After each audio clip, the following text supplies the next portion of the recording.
The first thing I did was freeze the joint accounts. Every last one of them. I didn't announce it. I didn't send a warning. I just logged in early that morning, coffee still warm in my hand, and locked it all down. With a few clicks, I stripped away her access to everything we once built together. She probably didn't even notice right away. That was the beauty of silence. Let her keep spinning on autopilot. Let her swipe and swipe until the card stops working in the middle of some high-end boutique. I wanted her to feel the slow burn of confusion, the helplessness I had felt. The investment account was already gone. Years of careful investment slowly grown into something solid. She'd never paid attention to them, never asked what I was doing when I stayed up late analyzing market trends. She just signed when I told her to. She thought that gave her ownership. But 6 months ago, she granted me power of attorney for emergency purposes. She never bothered to revoke it. Maybe she forgot. Maybe she thought I'd never use it. She was wrong. I sold everything, cashed out just before a downturn. The timing was almost poetic. Transferred the funds to a private trust under a new entity name. She couldn't trace it, not directly. It wasn't hidden. It was just out of reach. Like everything else I was about to take back.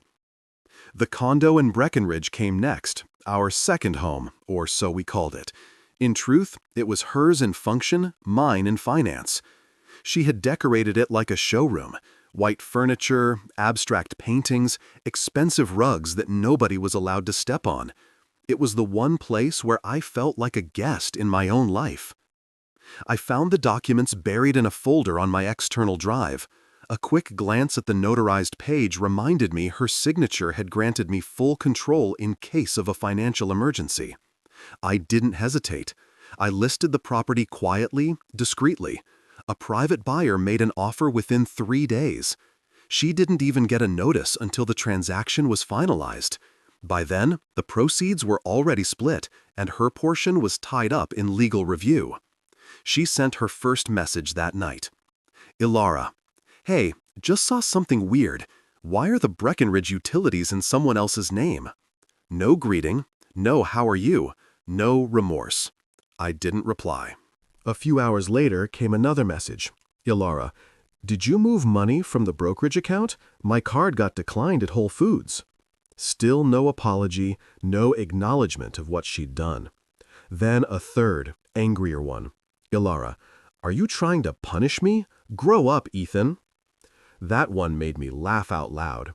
She called me immature. After forging my signature, after selling my grandfather's cabin, after funneling money into a gym owned by a fraud with biceps for brains, she thought I was the one being petty. No, I wasn't being petty. I was being precise. She called the next morning. I watched the screen light up with her name. Didn't answer. Let it go to voicemail. Her voice was steady.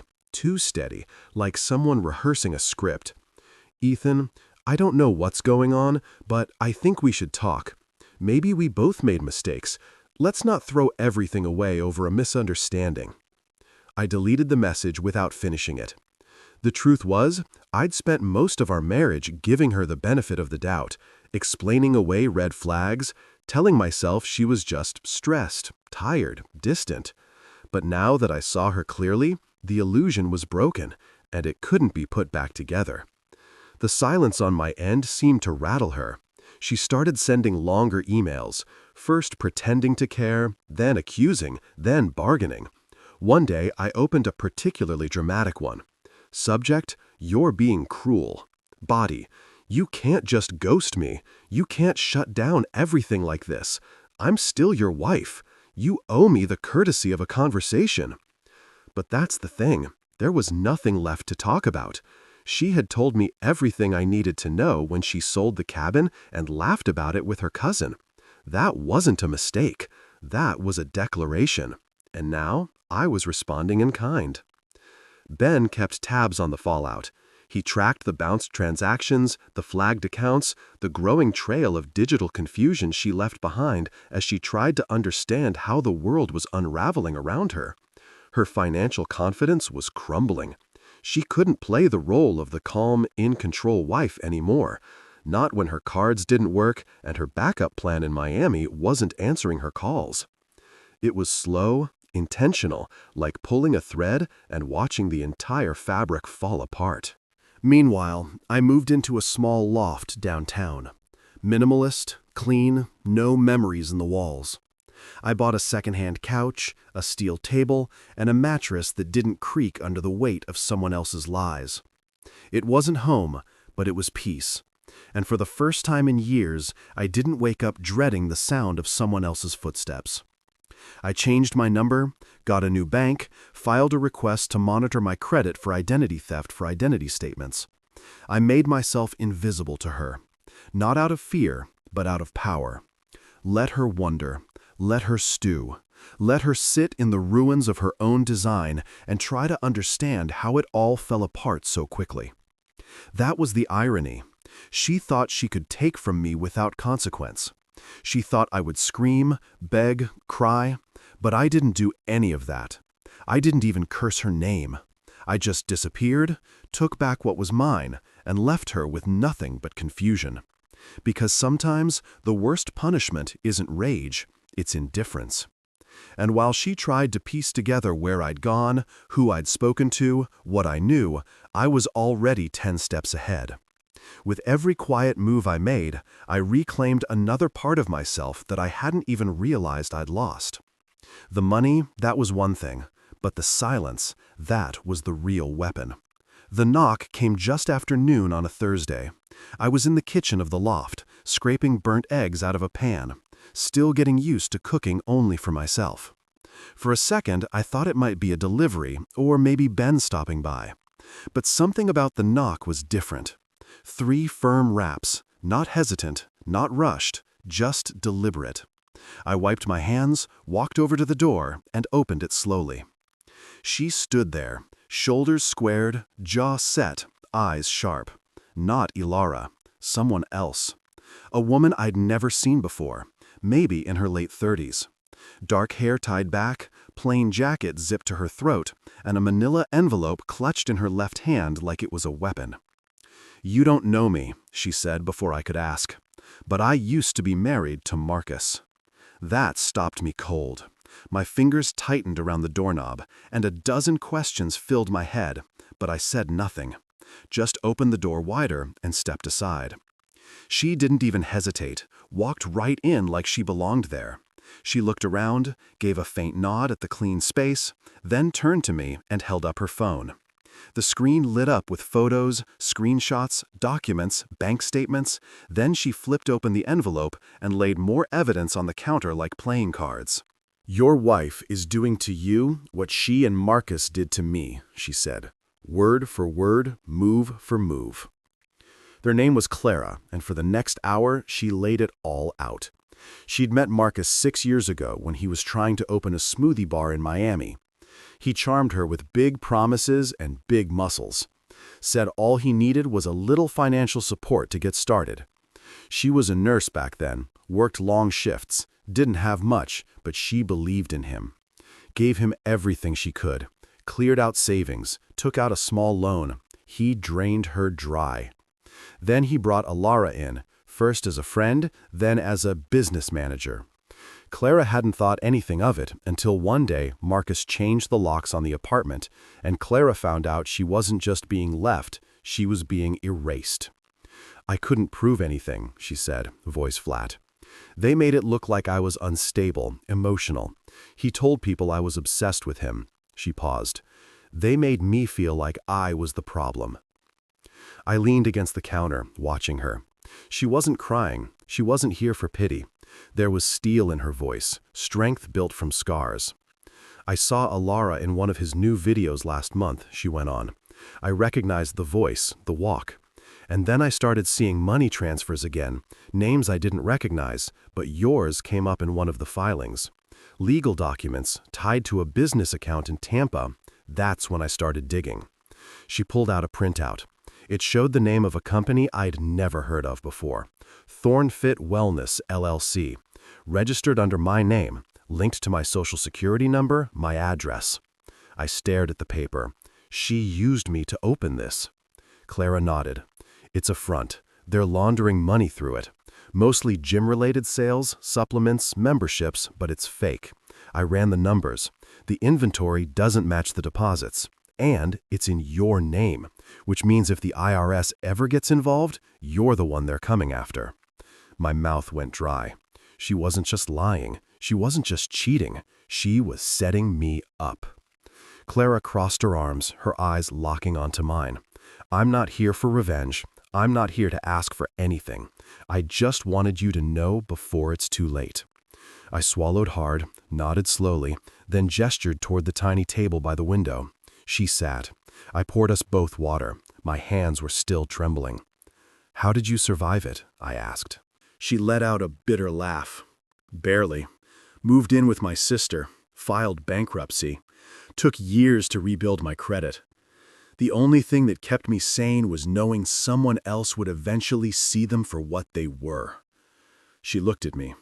"That someone, apparently, was you." We talked for another hour. She handed over everything. USB drive, documents, a timeline she had mapped out. I promised to stay in touch, and when she left, I just stood at the door for a while, listening to the silence. Then I got to work. I sent everything Clara gave me to Ben. 30 minutes later, he called. "This is worse than we thought," he said. "She used your name to file for a small business grant. There's government money tied to this. If that warehouse address is flagged, you're looking at federal charges." I didn't speak. He continued, "You need to file for identity theft, now. Not tomorrow, now, before this thing blows up in your face." I took a deep, centered breath. "I'll do it." "And you'll need a lawyer," he added. "Not a regular one, a defense attorney, someone who knows how to navigate federal investigations." "I'll find one," I said. "No," he replied. "I'll find one for you." I hung up and stood in the center of my loft. Everything around me suddenly felt smaller, tighter. My life was becoming a noose, pulled tighter by the hands of someone I once loved. She'd taken my trust, my money, my cabin, and now she was trying to take my name. That's when it hit me. This wasn't about heartbreak anymore. This was about survival. I drove to a local precinct and filed the identity theft report myself. Took copies of everything. Sat with an officer for over an hour going through the forms. They took my statement. I handed over a copy of Clara's folder too. Then I contacted a federal attorney Ben recommended, a woman named Isabella Vance. She was sharp, fast-talking, and didn't sugarcoat anything. "You're lucky," she said after our first call. "If Clara hadn't come forward, you might have found yourself facing real charges." "I'm not interested in lucky," I told her. "I want this done right." Isabella began filing the paperwork immediately. She initiated the fraud alerts, contacted the IRS, and drafted a formal notice of dispute for any documents tied to Thornfit Wellness. Her tone never changed, professional, surgical. She didn't care about the drama. She only cared about the facts, and the facts were damning. That night, I got one more email from Elara. Subject: "We need to talk before this gets worse." Body: "I know you're upset, but freezing the accounts, selling the condo, this is getting childish. I think we're both making mistakes. Let's meet." I didn't respond. She didn't know yet. She didn't know Clara had come, that the fraud was exposed, that the company she built with Marcus was now under review by a federal defense team. And I wasn't going to tell her. Let her keep writing her story, because I was already writing the ending, and this time she wouldn't be the one holding the pen. It was 6:47 a.m. when the first light crept through the blinds of my loft, drawing long lines across the floor like prison bars. I hadn't slept more than 2 hours, but I didn't feel tired. My mind was too sharp, too full, too awake. Clara's visit changed everything. No more playing defense. It was time to move. Fast, smart, quiet. I called Ben before the sun had fully risen. He answered on the first ring. "It's time," I said. He didn't ask what I meant. He already knew. By 9 o'clock, I was sitting across from Leo in a quiet corner booth at an out-of-the-way cafe near the edge of town. He was ex-military, sharp-eyed, all muscle and calculation, wore a plain black jacket and a silver watch that ticked louder than the espresso machine behind the counter. Ben had called in a favor, said Leo was the best man to handle what came next. Leo took one look at the folder I slid across the table and raised an eyebrow. Your wife forged documents, created a shell company under your name, and funneled money into it with a man who has a fraud record? I nodded. He nodded back. All right then, let's dismantle their world. No drama, no posturing, just cold focus. Exactly what I needed. Leo started with digital forensics. Within 48 hours, he tracked down the formation documents for Thornfit Wellness, LLC. They were filed through an online business service that required minimal verification, just a name, a social security number, and a mailing address. All of it in my name. But the IP address used to create the documents? That came from a hotel in Miami. 2 days after Elara's so-called retreat. She didn't even try to hide it. That's what stunned me most. The arrogance, the belief that I'd never look closely, never dig, never fight back. Maybe she thought I'd be too hurt to see clearly. Maybe she was counting on me to fall apart. But I didn't fall. I calculated. Leo kept digging. Within a week, he uncovered 6 separate transfers from our joint account to Thornfit, each labeled under different business justifications: marketing budget, equipment order, contractor fee, and each one landed squarely in a checking account belonging to Marcus, not a business account, a personal one.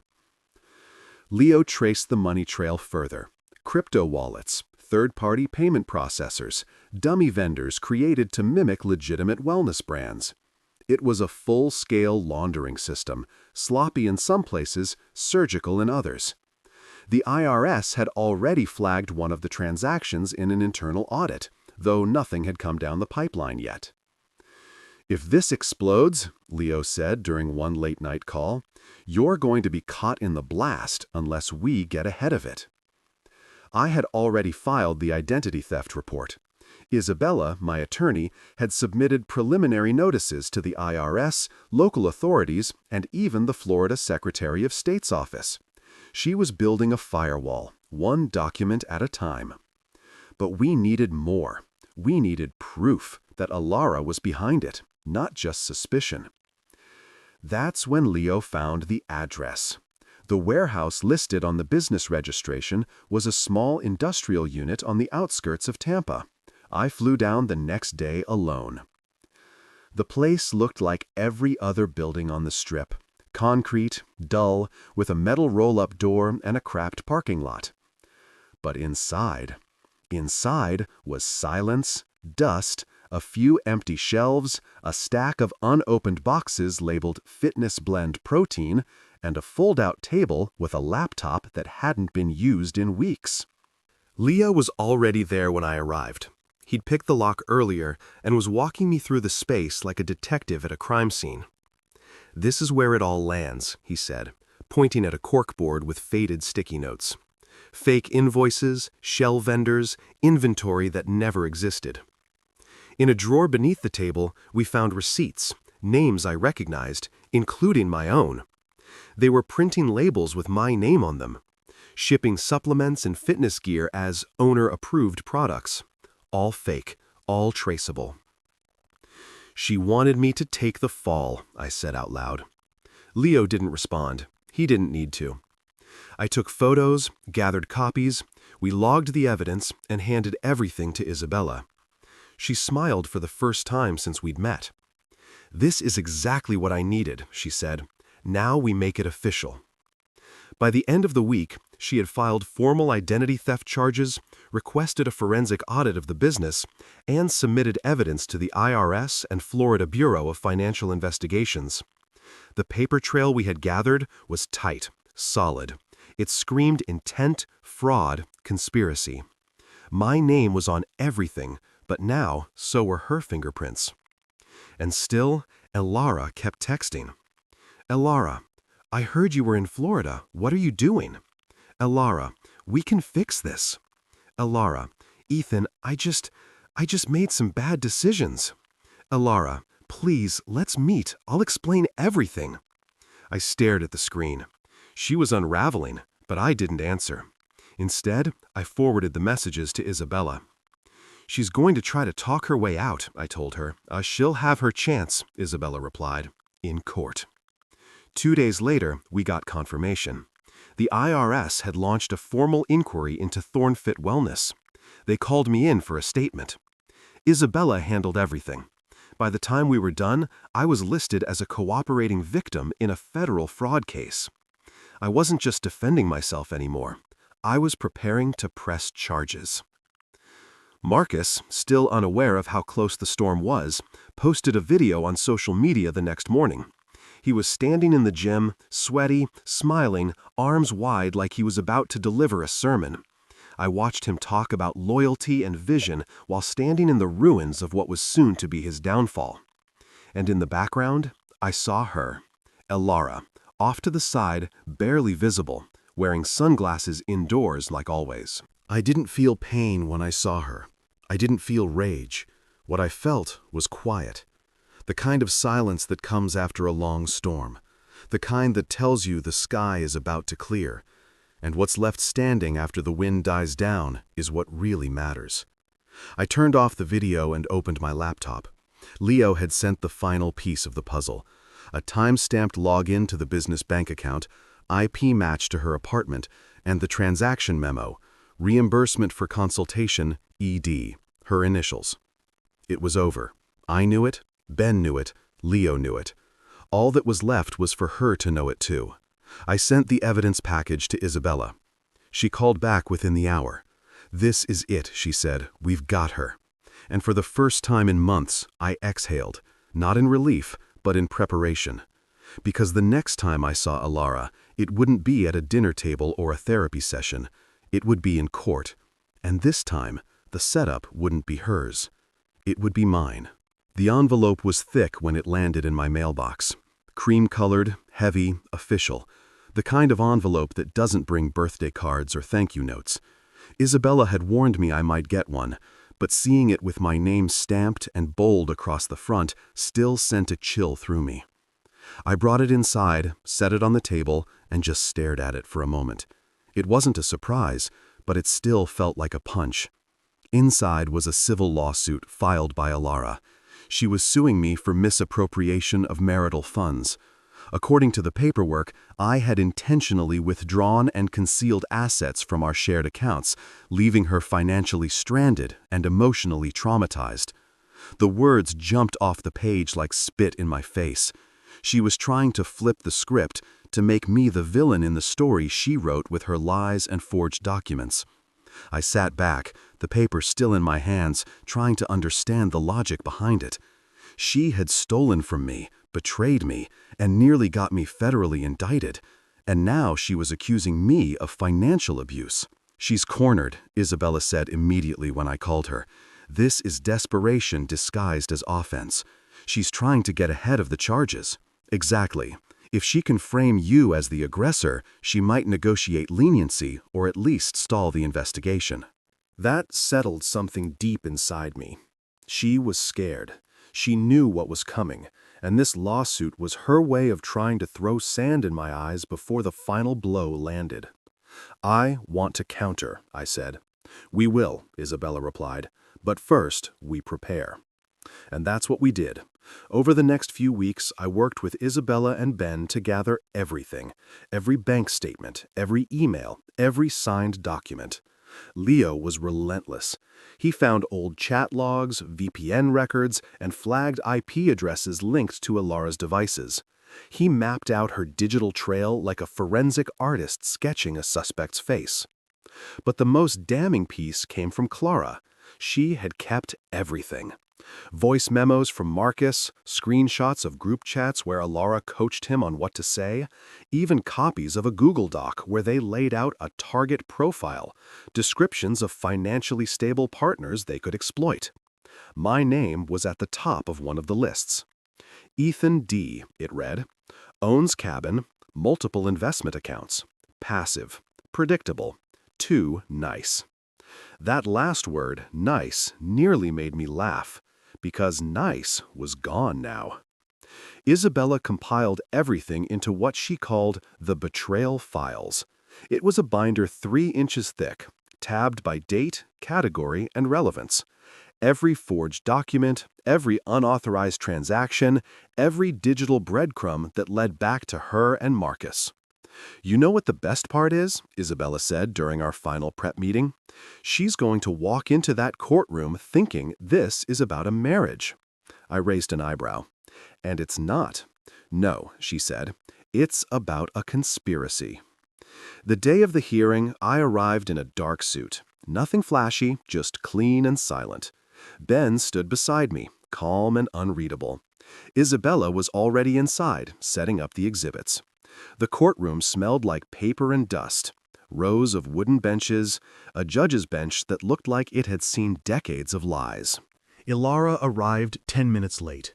She walked in like she was the victim in a film. Hair pulled into a perfect bun, white blouse tucked into a skirt too formal for the occasion. She glanced at me, smiled faintly, the kind of smile that's meant to disarm, as if we were still something that could be fixed. I didn't return it. Her lawyer looked younger than her, nervous, kept checking his notes, glancing my way like he was hoping I'd slip and confirm something with a twitch of my face. The judge entered. Everyone stood. The bailiff called the case, and then it began. Her attorney started with the expected, claiming financial abandonment, emotional hardship, and the classic phrase, intent to conceal. I listened without blinking. Let him paint his picture. Let him try to cast shadows where the truth stood tall. Then it was our turn. Isabella stood slowly. No theatrics, no raised voice, just clarity. She presented the forged cabin sale first, laid out the deed, my original signature, and the expert testimony on the forgery. Then she walked the judge through the financials, the shell company, the withdrawals, the digital fingerprints. She introduced Clara's affidavit, then Leo's, then mine. For every accusation Elara had made, we presented a wall of evidence that didn't just defend me, it exposed her. The courtroom stayed quiet. Even Elara's lawyer looked like he was reconsidering his life choices. When it came time for Elara to take the stand, she hesitated. Her hands trembled slightly as she adjusted the microphone. She tried to cry, said she was confused, that she trusted the wrong people, that Marcus had misled her, that she didn't know what she was signing. But Isabella was ready. She pulled out the group chat logs, the draft messages, the audio files. And when she showed the target list with my name at the top, the silence in the room shifted. It wasn't sympathy anymore. It was realization, disgust. The judge leaned back, steepling his fingers. He looked at Elara, then at her lawyer. I find the plaintiff's claims not only unsubstantiated, he said slowly, but intentionally misleading. This case is dismissed with prejudice. Elara's mouth opened, but he wasn't done. Additionally, given the evidence presented today, I am referring this matter to the state attorney's office and the Department of Revenue for further investigation. Bailiff, please escort Mrs. Duval to the holding area. She is not to leave the premises until interviewed by the attending agents. It happened fast. 2 plainclothes agents entered from the rear of the courtroom. One approached Elara gently. The other reached into his coat and handed her a document. Her hands shook as she read it. The color drained from her face. It was a formal notice. Charges: wire fraud, identity theft, tax evasion, conspiracy to defraud. She turned to me, her eyes wide, lips trembling. "Ethan, please, don't let them." But I didn't move, didn't flinch, didn't say a word. She was still calling my name as they walked her out. 2 days later, Marcus was arrested outside a strip mall gym in Miami. He went quietly. No speech, no video this time. And just like that, the empire they'd built on lies and fake promises crumbled. Not with fire, not with violence, but with the one thing they never expected: evidence. It should have felt like victory. When the agents led Elara out of that courtroom, her hands trembling, her voice stammering some version of please that had lost all weight, I thought I'd feel a sense of closure, justice, relief. But instead, what settled over me was something heavier. Not grief, not guilt, just a strange stillness. Like standing in a house after a fire, surrounded by ashes you didn't set, but still have to clean up. Ben met me outside the courthouse. He didn't say much, just clapped a hand on my shoulder and nodded. I nodded back. That was enough. Isabella walked out a few minutes later, binder in hand, her expression unreadable.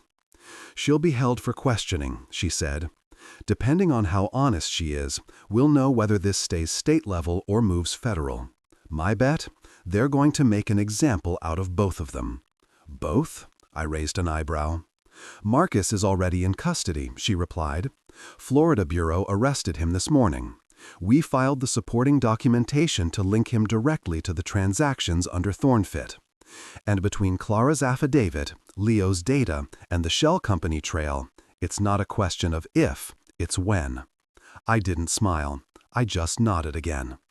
It wasn't over, not really. Because while the courtroom was behind me, the consequences weren't.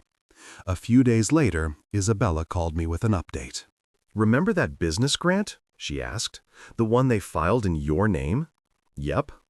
"Turns out the state approved a partial disbursement, $18,000, which means you're liable." I finished her thought. "Technically, yes, until the court finalizes the fraud claim and shifts responsibility to her. But that process can take months, maybe a year." I sank into the couch in the loft, staring at the bare wall across from me. I'd spent so long exposing the truth, proving she'd stolen from me, lied to me, used me. But that didn't erase the damage. It didn't cancel the debt. "How much?" I asked. $14,200, she said. "That's your share under joint marital liability, because you were still legally married when the form was signed." I closed my eyes. Of course. There's always something left behind. Always a piece of the fire that keeps burning long after the smoke clears. "I'll pay it," I said. "Ethan, we can contest it." "No," I said. "Let it be the last thing I pay for her, ever." There was a silence on the line. Then she exhaled. "All right, I'll send the transfer details." After I hung up, I sat there in the quiet for a long time. $14,200. It wasn't just money. It was the final price of my silence, my trust, my 10 years of looking the other way while something rotten grew right in front of me. I transferred the money that night. No hesitation. It felt like pulling a splinter from my soul. Later, I met Ben for drinks. We sat at a rooftop bar overlooking the city. Just two men who'd seen too much and said too little. He didn't toast to justice or say, "I told you so." He just listened. "You're free now," he said. "Not yet, but I'm getting close." The next morning, Leo called. "I thought you might want this," he said. He sent over a compiled report. Final logs, court filings, the full list of transactions from Thornfit under both Marcus's and Elara's names. The last entry on the list was a payment labeled Cabin Flood Claim Reimbursement, ED. "What is this?" I asked. "She filed an insurance claim after the cabin sale," Leo said. "Claimed it had been damaged during a storm." "The cabin wasn't damaged, Ethan.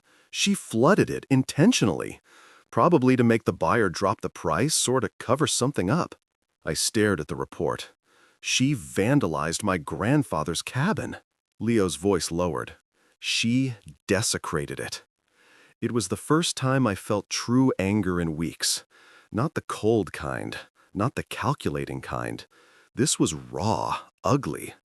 The cabin wasn't just wood and stone. It was family legacy, and she destroyed it like it was disposable.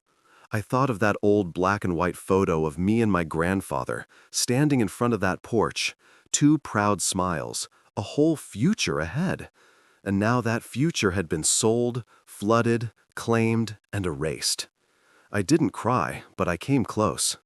I spent the rest of the week wrapping things up, closing accounts, canceling shared services, returning legal documents to Isabella for archiving.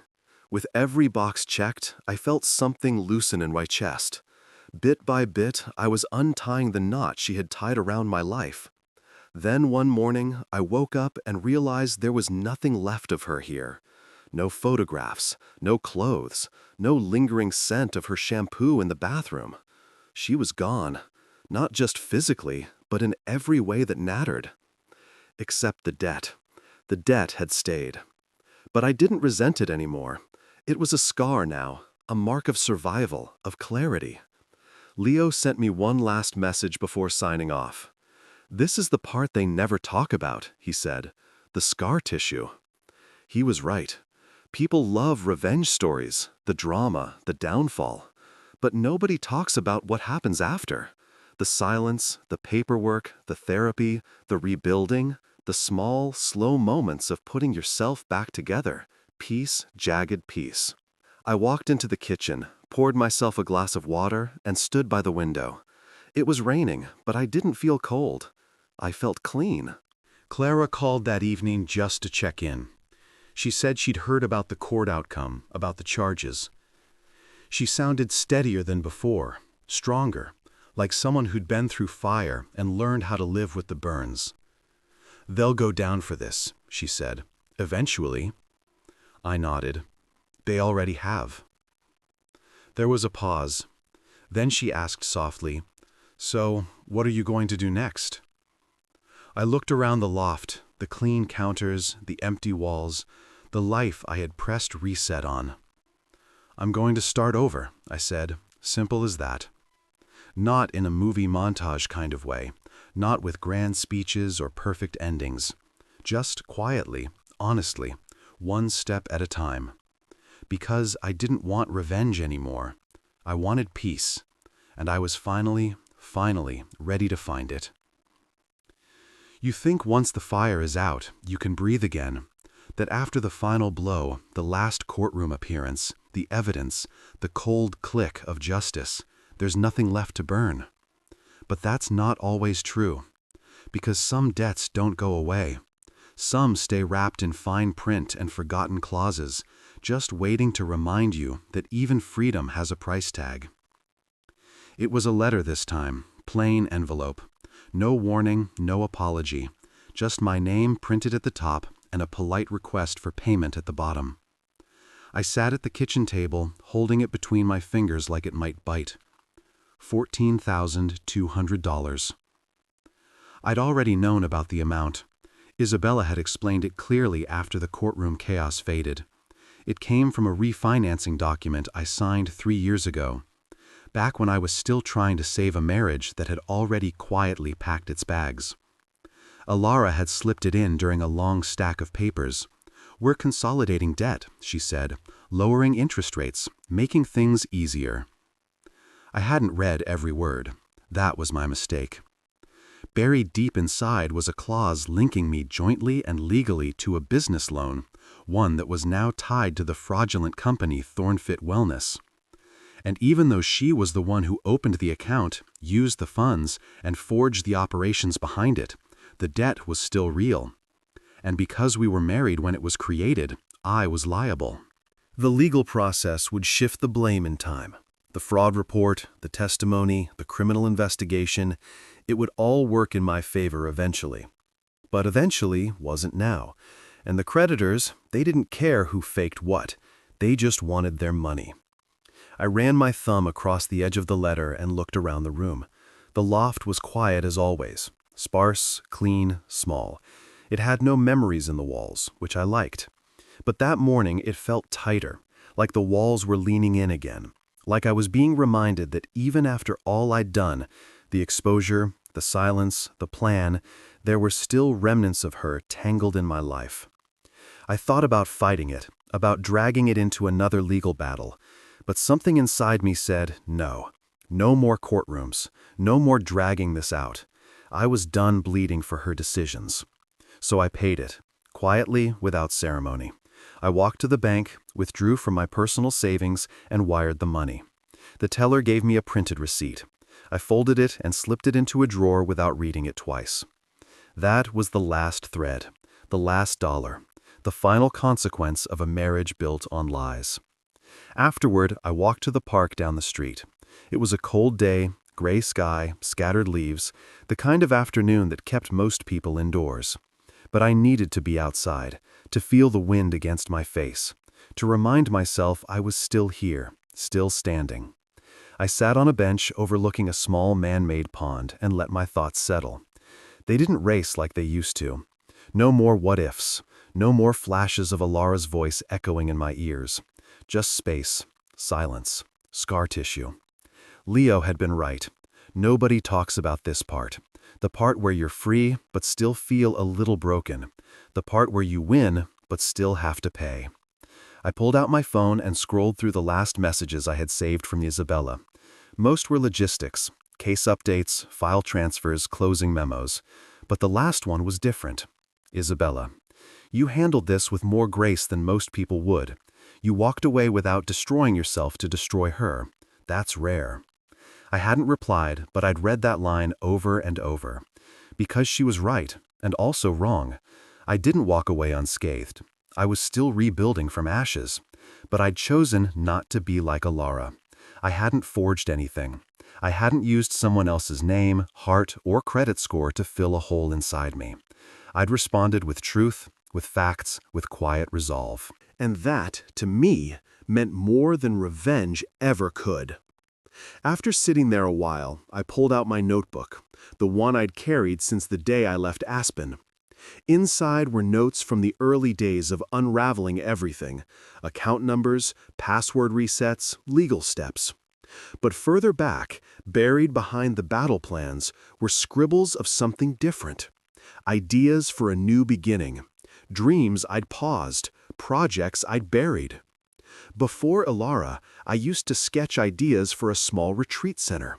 Nothing fancy, just a quiet place tucked in the trees, somewhere people could disconnect, breathe, find peace. I flipped to the page where I'd drawn a rough floor plan. Cabin-style rooms, a shared kitchen, walking trails, fire pits under the stars. I hadn't looked at that page in years. But now it didn't feel impossible anymore. A few days later, I drove to the edge of the city and met with a realtor. I told her I was looking for land somewhere remote, with trees, with silence. She showed me 3 properties. The first 2 were beautiful, but the third, it felt right. It was just a clearing, really, a few acres tucked behind a long stretch of pine trees. A creek ran along the edge. No structures, just earth. But when I stepped out of the car and stood there, breathing in the cold mountain air, something inside me settled. It wasn't the old cabin. I'd never get that back. But this could be mine, truly mine. I put in an offer. A week later, it was accepted. I didn't tell anyone at first. Not Ben, not Leo, not even Clara, who had become a quiet presence in my life. Someone I met for coffee every few weeks, always talking about anything except the past. But the day I signed the final paperwork, I sent her a photo of the land. No caption, just the image. She replied with a single word: freedom. And that's what it felt like. Not escape, not revenge, but peace. I visited the land every weekend, sometimes just to walk the edge of the creek, sometimes to sit on a folding chair with a thermos of coffee and listen to the wind. I started sketching again, plans, possibilities. I didn't know how long it would take to build something, or even if I would, but the idea lived again, and that was enough. One night, as I sat by the water under a sky full of stars, I took out that notebook again. I flipped to a blank page and wrote something I hadn't dared to say aloud. She took the past, but she couldn't take the future. That's mine. The cabin was gone. The one my grandfather built with his bare hands. The one where I learned how to split firewood, where we played cards by lantern light when storms knocked out the power. Elara had taken it, sold it, flooded it, and buried it under a claim. And as much as I wanted to believe I could one day get it back, I knew deep down it was never coming home. But not everything has to. Some things are meant to stay in the past, anchored to who we were before the fire came through. I stood on the porch of the new place, a quiet stretch of forest near Flathead Lake. It was still unfinished. The siding wasn't painted yet, and there was a stack of cedar planks leaning against the east wall waiting to become a deck. But it was mine, completely. Not co-signed, not borrowed, not attached to someone else's mame or expectations. Mine. There was no grand celebration when I bought it, no Instagram post, no champagne pop, just a signed deed, a quiet exhale, and a long drive through winding roads that didn't lead back to anything but peace. Most mornings I woke up before sunrise and sat on the unfinished steps with a mug of black coffee. Just me and the sound of birds figuring out the day. No alarms, no schedules, no one asking for anything. The quiet didn't feel empty. It felt earned. Clara lived 2 towns over now. After the trials and courtrooms and long months of sorting through the aftermath, she decided she needed space too. Not away from me, but away from the memory of what had happened. We never tried to force something romantic between us. That wasn't what we needed. What we shared was something different, a bond forged in betrayal, in survival, an understanding without explanation. We met up sometimes, usually at the local cafe that served thick toast and terrible drip coffee. We didn't talk much about the past. We talked about books, about the weather, about her new job at a clinic. The silence said enough. One day she brought a rescue dog, some kind of shepherd mix with a crooked tail and soft eyes. I sat on the ground while he sniffed me like I was a puzzle. "You should get one," she said, sipping her tea. "Maybe," I replied, rubbing the dog's ears. "Dogs are honest," she added. "They're either happy to see you or they're not. No pretending." That made me laugh, and it stuck with me. Later that week, I adopted a black lab mix from the shelter. They called him Bear. He was all legs and tongue and had a bark too big for his skinny frame. He followed me everywhere, as if he might vanish if he blinked. He liked to nap on my booths and howl at distant owls like they owed him money. He made the cabin feel full. I started writing again. Not stories, not letters, just thoughts. I filled notebooks with memories I didn't want to lose. Good ones, like the first time I caught a fish with Grandpa, or the way the cabin used to smell in winter. I didn't write about Elara, not directly, but she showed up anyway, in the quiet between sentences and the things I was learning to let go. One evening, I checked the mailbox at the end of the gravel drive and found a letter with no return address. I almost threw it away, but curiosity got the better of me. Inside was a single sheet of paper, thick, expensive. The handwriting was neat, unmistakably hers. "You always thought you were smarter, but I was just faster." That was it. No apology, no regret, no ownership. Just a line that stank of pride and denial. Like she still believed she'd won something. I read it twice, then once more, slower. And then I smiled. Not because it hurt, but because it didn't. There was a time that letter would have ruined my whole day, would have sent me into a spiral of anger or doubt, but now it was just a whisper from a world I no longer lived in, a small reminder of who she was and who I no longer had to be. I didn't reply. I burned it right there in the fire pit out back. Bear sat beside me, watching the flames crackle and curl the paper into ash. Then I stood up, stretched, and walked inside. A few days later, I got a message from Ben. "Just checking in," he said.